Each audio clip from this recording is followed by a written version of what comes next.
What's going on, everyone? Welcome to a Monday edition of Back Your Play with Q. As always, I'm your host, Rich Quinones. A lot of stuff to dive into, and I guess we'll talk a little bit about Super Bowl 57 and what transpired on Sunday. Our NFL insider, Lloyd Vance, kind enough to join us for a couple moments. Let me start by saying this. An entertaining game between the Philadelphia Eagles and the Kansas City Chiefs. Can't take anything away from the entertainment value. And look, I know everyone wants to, they're fixated. They're going to gravitate towards the one play on Bradbury and the PI. We're going to get into it. We'll start off with that, Lloyd. But let me just say this. All I've heard now since this game has ended has been whining, crying, bitching, and moaning from the friggin' Philadelphia Eagles fans, okay? And the same fans who were constantly sticking their chest out all season long, the same fan base who sat there and they just piled the crap on the Giants and other teams and beat them up and this and that and just were friggin' relentless, and players tweeting stuff and taking shots. The same players that didn't even appear on the box score yesterday. Take the L and move on.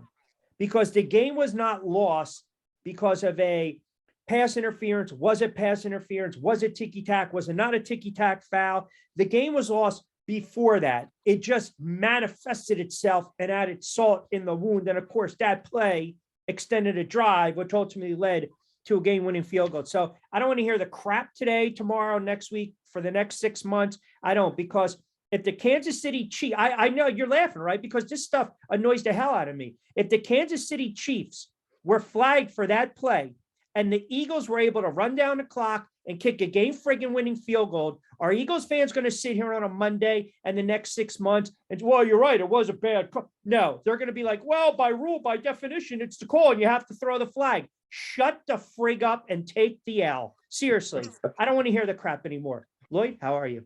Yeah, I'm doing great, Q. You took some of my sentiment. A game, you can break it down to any of a number of things, and there's going to be calls in each and every game that you can question. But he extended arm, he grabbed the sleeve, and even Bradbury after the game, they interviewed him, and he said, "Yes, I held him. I can't do that." But there were so many more interesting parts to this Super Bowl 57 that was very enjoyable. It was a great watch, a lot of back and forth action. And when you talk about the Eagles and what it really came down to was this defense, they kind of got exposed. We talked last week, and I talked about the middle of the field, Kazir White, as well as Edwards and Epps, that one safety. They had a problem there, and obviously Andy Reid saw too, because Travis Kelce was just dominating the center of the field. And they were also running Juju Smith-Schuster on his crossing pattern. So that was a huge thing that the Chiefs took advantage of. So a very good game. I thought people that questioned Jalen Hurts coming into the game, he showed his mettle. He played a very good game in terms of passing the football, throwing for over 300 yards, 71% completion percentage. And then he ran the ball as hard as could be. I couldn't believe, that shoulder was not affected. You saw in that 2-point conversion play where he tied the game, that he really wanted to win this one. But, and again, in the end, you got to tip your cap to the Kansas City Chiefs, a team that they just would not be denied. And they do have the best player in the National Football League in Patrick Mahomes, MVP. Period. Absolutely. That 3rd and 8 on the Eagles 16 was $1:54 to go. That was to play on Bradbury. Let's talk a little bit about that, and then we'll get into a little more of a deeper analysis, and we'll illustrate a couple points. And I've got some good notes I want to share as well. That play is, I should say, that flag, that call is made, I would venture to guess, 1,000 times throughout the course of an NFL season. We're seeing it 10 to 15 times on any given Sunday. Bradbury, by his own mission, and I give him a ton of credit, came out and said, yeah, I tugged him by rule, by definition.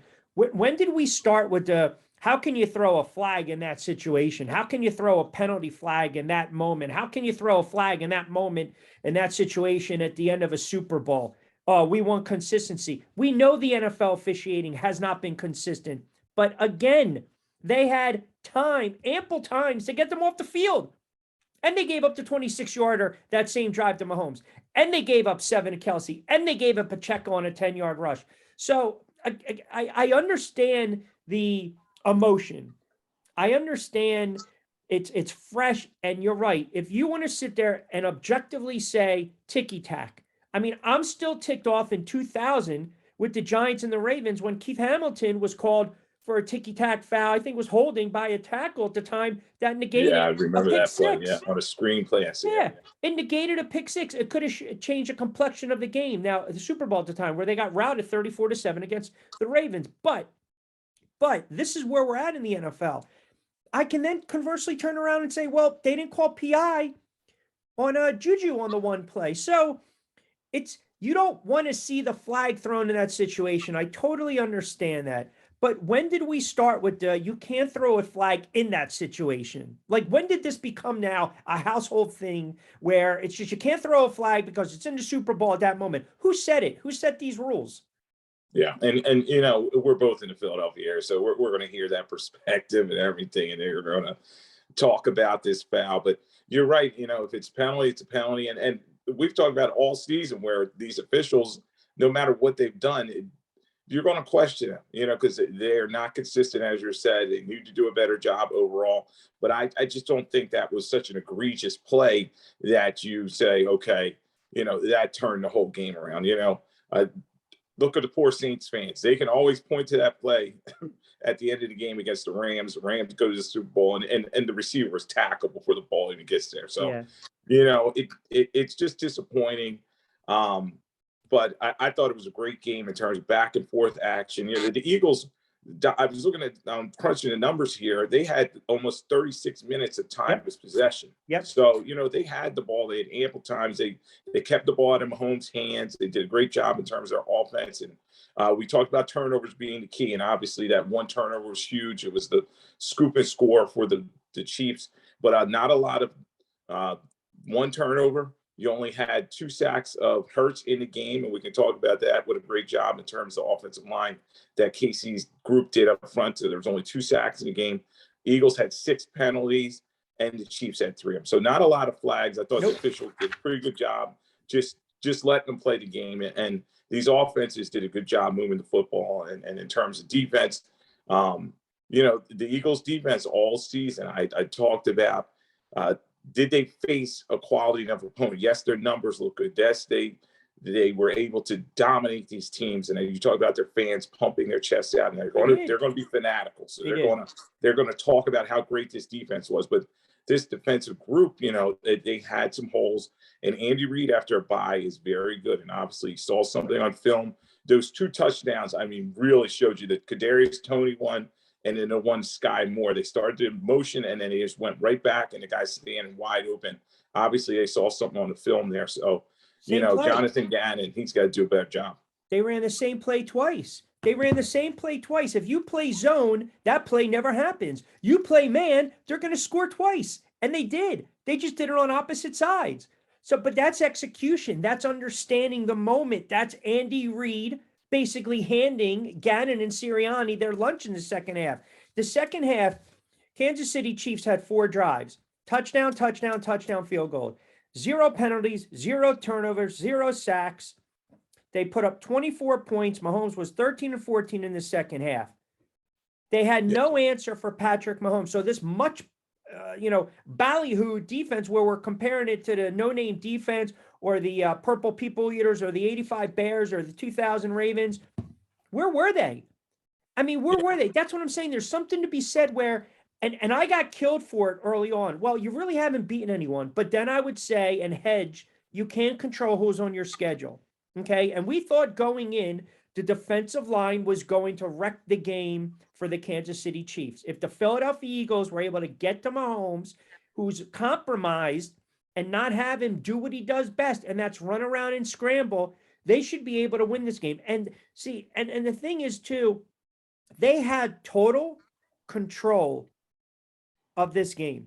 They honestly, they really did. Even, you want to go back and say the 3rd and 1, the play calling, and then you shotgun Hurts, and then you have the fumble, and that's a 14-14 game. They got the ball right back.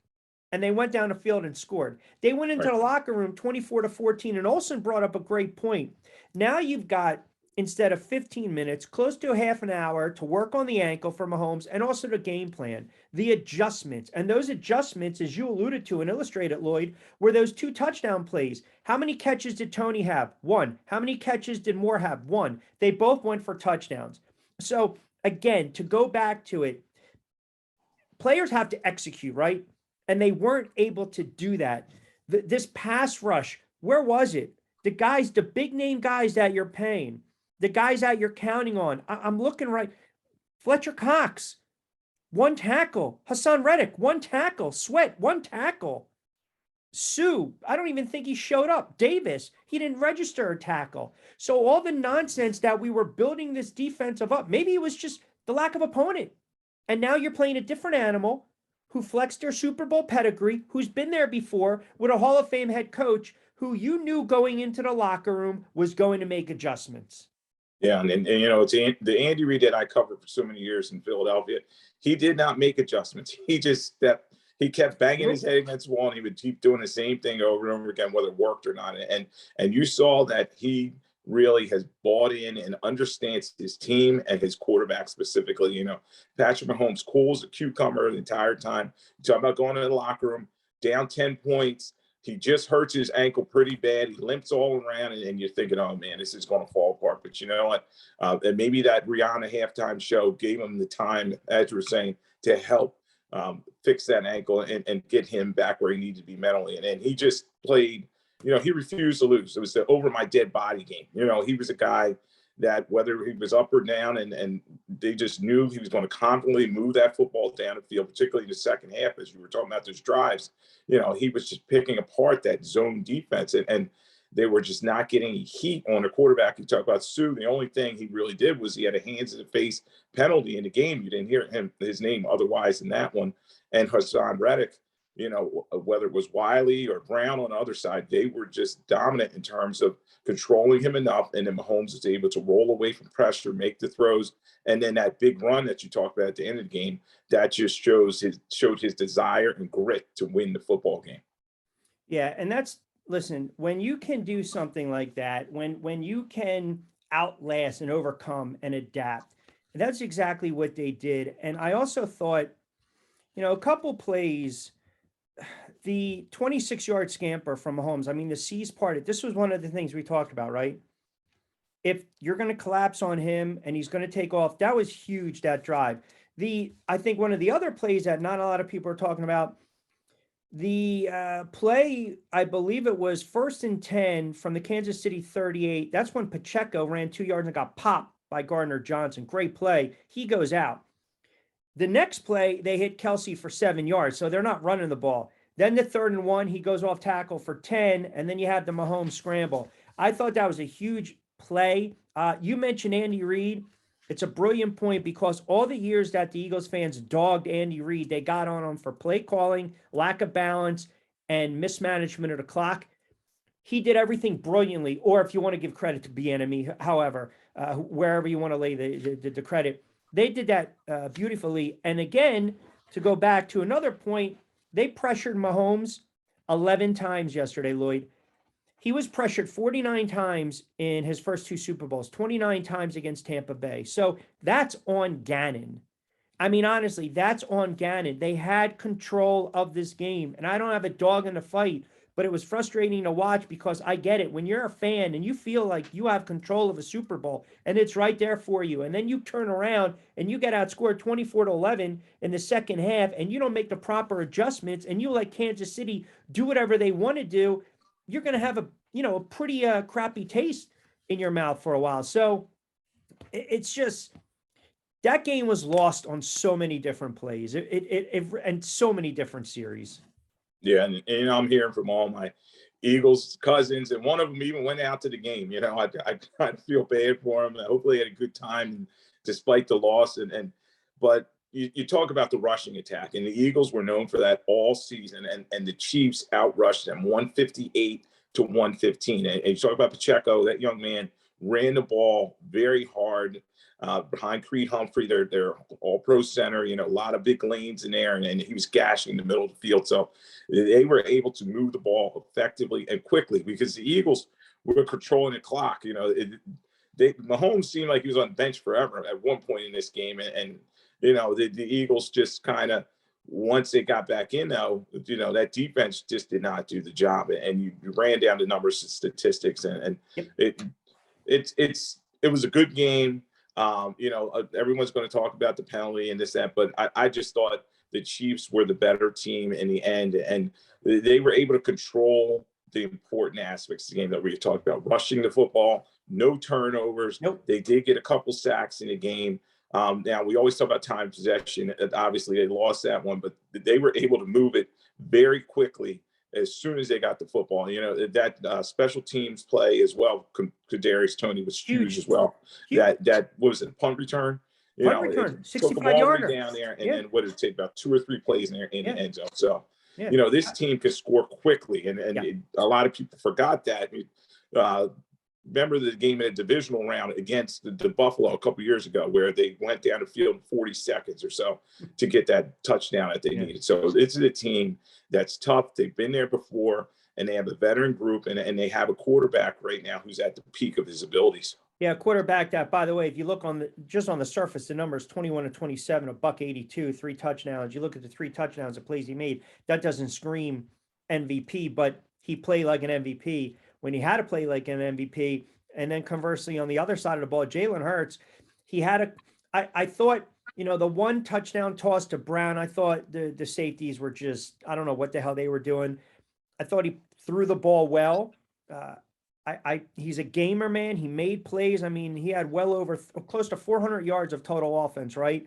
He had the 1 touchdown, and then he ran for 3 of them. He had 4 total and close to 370. But people will go back and they'll look at the holding play. I think it was on, say, Amalo. That was a 3rd and 1. It pushed him to 3rd and 6. He's in shotgun. You get the fumble and the scoop and the score.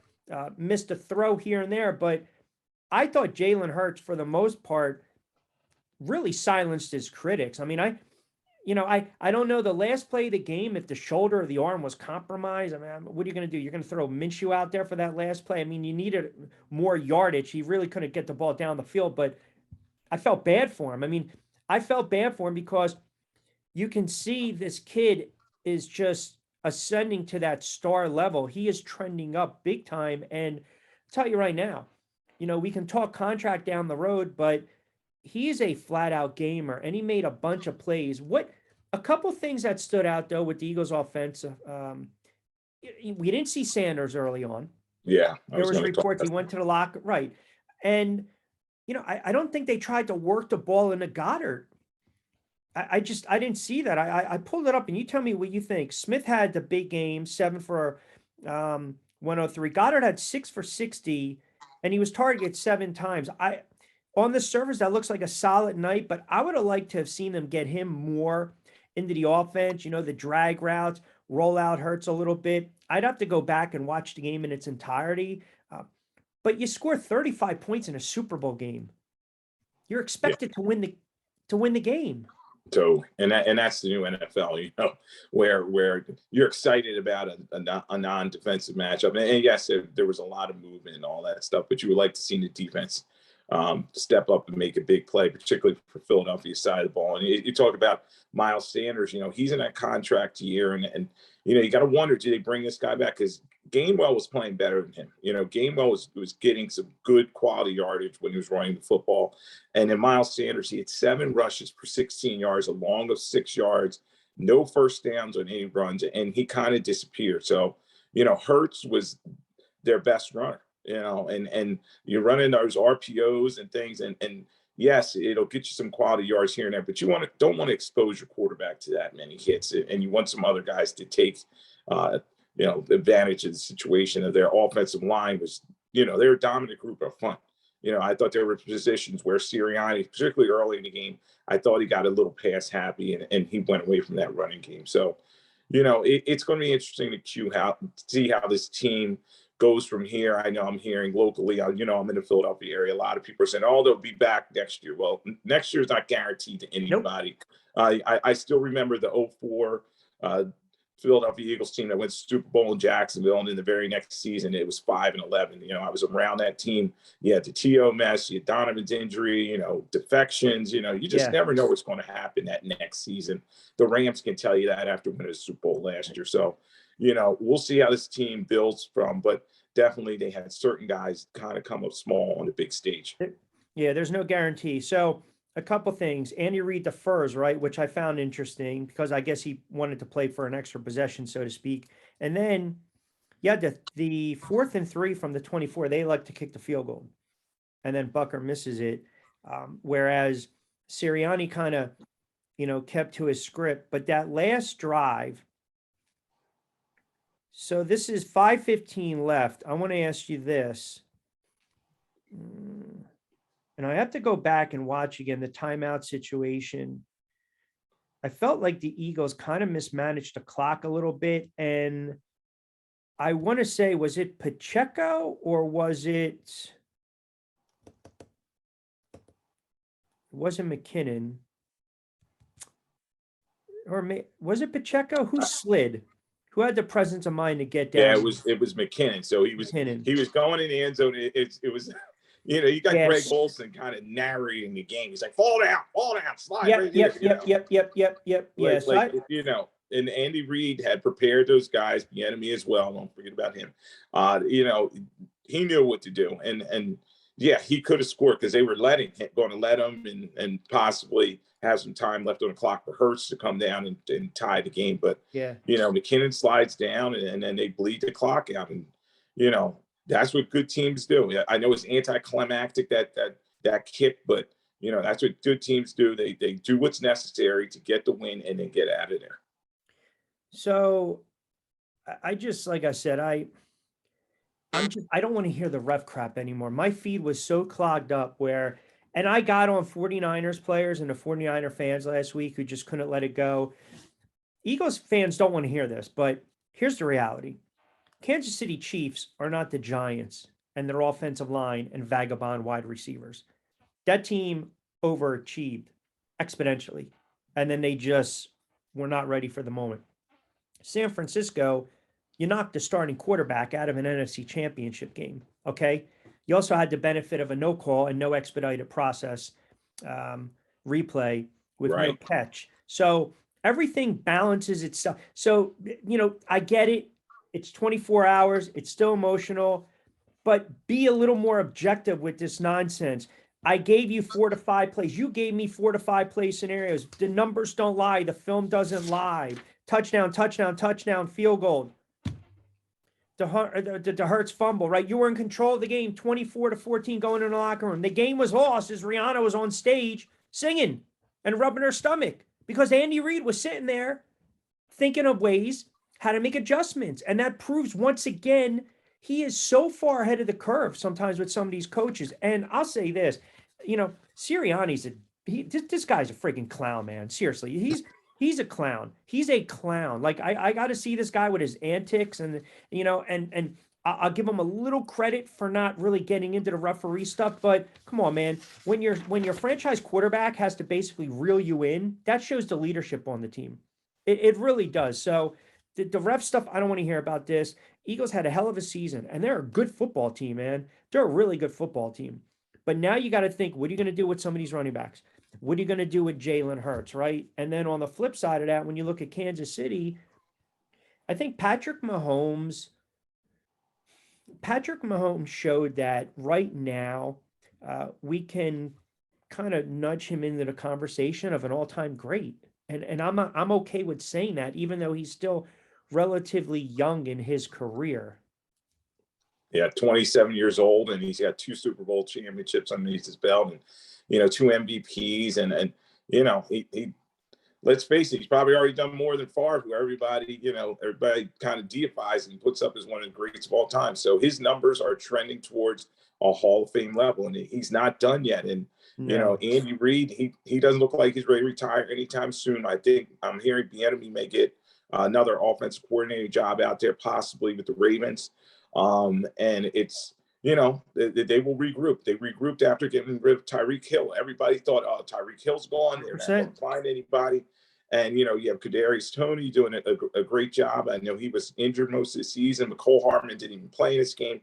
They just reloading. Brett Veach, their general manager, you got to tip your cap to him, did a good job assembling this roster. And then Howie Roseman, on the other side for the Eagles, he did a great job, too, in terms of building his roster. So you had the two best teams in NFL playing in the Super Bowl. And that very rarely happens. I think a lot, we talk about that, Colts Saints matchup where they were two number ones versus each other. And a lot of times you just have, another team kind of rise to the occasion, kind of like last year where the Bengals weren't number one seed, but they rose to the occasion and jumped in the mix. And you had the two best teams and they went at it. And, the Chiefs got it done, and they got it done when it needed to. And there's no reason why you don't think, okay, Mahomes can be back. But we know there has not been a repeat champion in the NFL since the 03-04 Patriots. So a lot of moving parts. We're going to have a lot of fun talking this offseason about, hot stove, where this guy's going, where this player's going to end up the draft. And, they're going to have to rebuild. So the Eagles have a lot of guys on 1-year contracts, and they're going to have to figure out what they're going to do with those guys and how they're going to reload. So be a fun off season, but it's very fresh to the Eagles fans, and they're upset. And of course, but you got to tip your cap to the Chiefs and move on. But again, the NFL, this. How many years have I said on the radio with you? We sit there and you don't like it until it happens to you, right? You sit there and you can't be a fan. And then when the Giants or the Cowboys or the 49ers or the Raiders or the Broncos or, Washington gets screwed on a call, and then they're barking and they're whining and they're bitching and they're complaining because the refs are so bad, whether it's a justified call or not. And then it happens to you, okay? And then people are sitting there saying, whoa, whoa, whoa, whoa, whoa, whoa, whoa. Like, come on. Like, and that's, and I understand fanism. I understand what being a fan is about. But until it happens to you, pardon me, you don't like it. And look, it was a penalty. I mean, it was a penalty. We can dissect if, pardon me, it's the right call to make at that moment of the game. Right. And I talked earlier, there was 9 penalties overall in the game. There were not a lot of flags flying in this game. So I thought for the most part, they let them play. And you're right. Every franchise is going to always have that play that they talk about. I still talk a lot of, I was part of an NFL Films piece where they talked about the immaculate reception, Bill Piano and all those guys. They said that ball hit the ground. And I'll say it to the day I die, they're talking about that, the Raiders fans. And then you have the Dallas Cowboys fans are talking about the Des Bryant no catch against the Green Bay Packers that time, And so, the refs are going to be part of the game, part of the action. Always. And you got to overcome it. You got to play your game. And I thought for the most part, both teams did. I thought they executed very well. We talked about only 1 turnover in the game. Yeah. And I just thought it was a very well played game, and it was exciting to watch.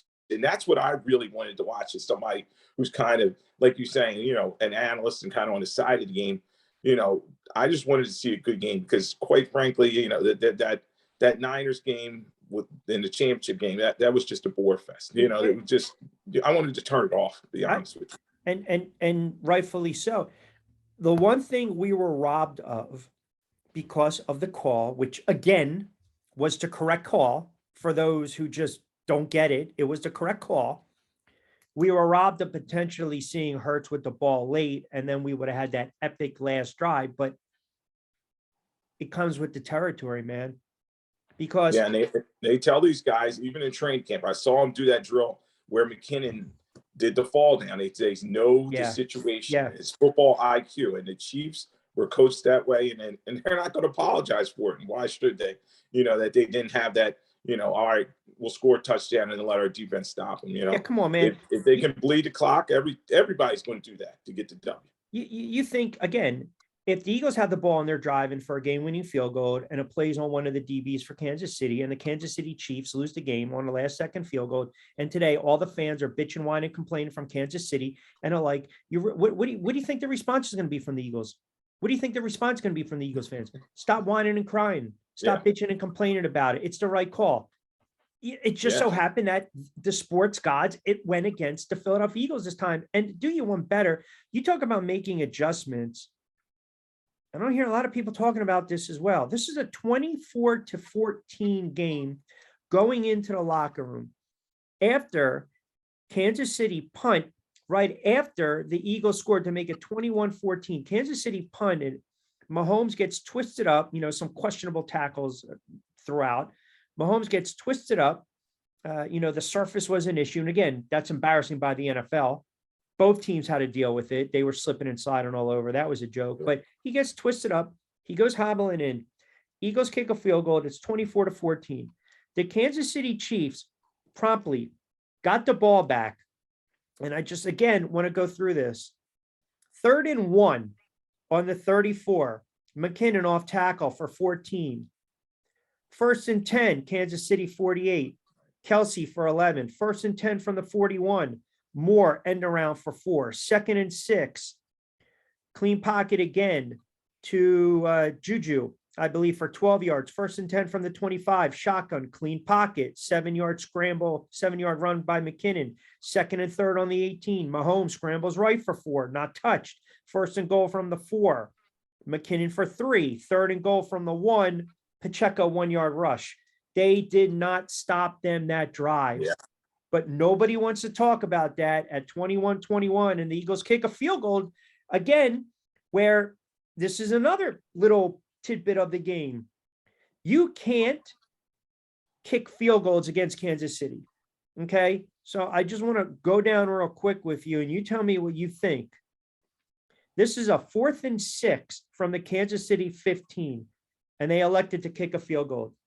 Does that go with the model of how Nick Sirianni has coached all season? Yeah, that was interesting, Q, because I immediately was like, oh, he's going to try to get it, and he decided to go conservative there, and they left that little opening.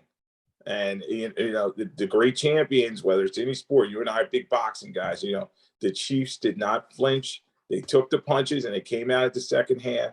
And they were ready to roll. And that drive that you talked about, that was the money drive. That was where they came out and they said, you know what, we are still in this game. You're in for a fight. And they just were, and that's what the great quarterbacks do. Everybody kind of seems to forget, Peyton Manning at his height, that's the way he was. He was like, the orchestra conductor. And that's the way Patrick Mahomes was. Say, okay, all right, I see an opening here. I'll get it to McKinnon. I'll get it. He spread the ball around to at least 6, 7 guys in this game. And you could not focus on one particular player. And that was, I think that losing Hill actually may have been a blessing in disguise, because he learned how to utilize all his weapons. And Pacheco, what a great pickup. They decide to put this young man in there as a rookie, and he stepped in for Clyde Edwards-Helaire, a former first-round pick, who's kind of a bust. And he just was a dominant player in this game. Yeah, he huge role, man. Product of Vineland, right down Cumberland County, Rutgers native. 4th and 1, they elect to go for it, but yet they didn't a couple plays later. The drive by Kansas City coming out of the locker room, I text my buddies and I said, that's a drive to remind everyone just who we are, right? This is, you're not ready for us, little man. You're just not, because you can throw the combination. We're going to come back and stick the jab in your face, and we're going to set you up with a right. Like, we're just going to wear you down a little bit. And after the punt again, what do? They go right down the field and score. Now, to the Eagles' credit, they come back and score to even it up. And then, of course, it's whoever's going to have the ball last. And in this case, it turned out to be Kansas City. But you're right. I mean, that's the point. We look at the one play because it was at the end of the game. It kept the drive alive, fresh set of downs, late field goal, game over. Again, I get it. But there were how many opportunities for them to put Kansas City away? Everyone and their mother watching that game last night at 24-14, when Mahomes is limping and you go into the locker room, I'm telling you right now, And every Eagles fan in this world would be lying to me if they told me different. They felt they were going to come out of the second half and just blow the doors off of Kansas City. And Kansas City reminded everyone, we've been here before, little doggy. You're going to bark or you're going to stay on the porch. That's what I'm, so they just reminded everyone. And that to me is a career defining drive for Patrick Mahomes, man. You go 3 and out and the Eagles score again. Now you're talking about, what is that? A 34 to, well, what was it? That would have been a 17-point lead. Yeah. Yeah. And 31 to 10. Yeah, and I love NFL films, and America's Game will come out on this, and that will probably be the drive they talk about. Yeah. We had to look in the mirror and we had to say, you know what, I'm ready to fight. I'm going to show these guys who we are, and too often, I had to say soft schedule, but the Eagles they got up on teams that kind of were like, oh, I'm just going to roll over, and the game was over. You know what I mean? Too often in the season, and you need to have those scraps. You know what I mean? You need to have those games 100%. where it's tooth and nail. And to their credit, they did step up. I talked about that huge 2-point conversion where Jalen Hurts. Most quarterbacks, even a running back, may have been stopped on that play, but he put his shoulder down and he bowled in the end zone to tie that game. So the Eagles, they fought and they played with pride. You know what I mean? But the Chiefs were just the better team. And Patrick Mahomes, he won an MVP award of the regular season and the Super Bowl as well, rightly deserved. So, he's ascending. It's scary. You wonder, is he? I'm not ready to say going to go after Brady's type records, but right now he's a guy that can win multiple more Super Bowls. And we're going to be fun to watch. Yeah, rarefied air. By the way, I misspoke. That would have made it 31-17. I just wanted to clarify that. But you're right. You win 1 Super Bowl. Fantastic. You win 2, now you're in that rarefied air. And right, it's set up where Andy Reid doesn't appear to be slowing down. And who knows what happens in the rest of the AFC? Who knows what's going to happen with a Derek Carr or an Aaron Rodgers? We believe Tom Brady's retired. Who knows what's going to happen with Lamar Jackson, right? So you take Lamar Jackson out of the AFC, Carr out of the AFC, Burrow, Lawrence, Herbert, Josh Allen, they're still trying to find their way. And we've seen Cincinnati bounce back. We've seen the consistency, but Buffalo still hasn't been able to get over that hump. Chargers, Jags still kind of finding their way. So you're right. I mean, they can be dominant for the next couple of years. And then the same could be said with the Philadelphia Eagles. But I will caution, again, the fan base. And they probably don't want to hear this, but that's okay. That's why I'm here. When they won a couple years ago with Foles, okay, and they were a great team and they overcome a ton of obstacles and adversity. And I'll actually say that team was somewhat likable.